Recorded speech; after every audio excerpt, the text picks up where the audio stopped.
Welcome back to another beginner guide. In this video, we're taking a look at Jeff. The adorable land shark likes to stay in the middle of his team, where he can provide support for them and dish off a decent amount of damage to the enemy. He's ranked as a 1-star difficulty because of his simple kit, but trust me when I say, there's a lot of depth to our little shark friend. He has one of the most fitting passive abilities in the entire game, called Oblivious Cuteness, which reduces the damage he takes from critical hits. He's one of the most slippery characters to keep track of, especially when he uses his hide and seek ability. This allows him to dive into the ground, giving him healing and a movement boost. He is extremely hard to take down in this form since his entire hitbox becomes the size of his dorsal fin. As a Jeff player, this will be your best friend.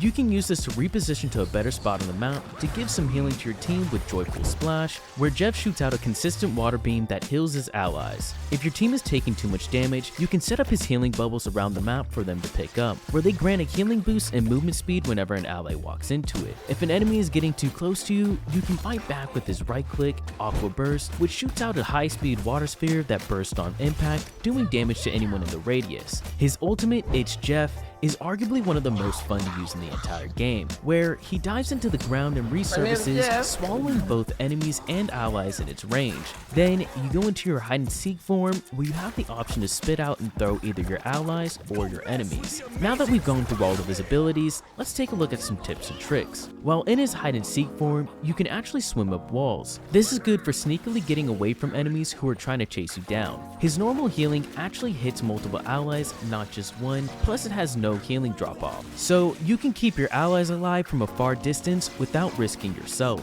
It's actually better to use his healing bubbles on himself and not your team. As your Joyful Splash is usually enough, a good rule of thumb is to always have 3 bubbles to save yourself. When people are swallowed by Jeff's ultimate, your allies gain healing over time and your enemies take damage over time. So if you don't have a ledge to throw them off, keep them inside as long as possible to do as much damage as you can. I hope this video helps you guys out. Go ahead and subscribe to the channel if you want to see more like it, and remember to keep leveling up.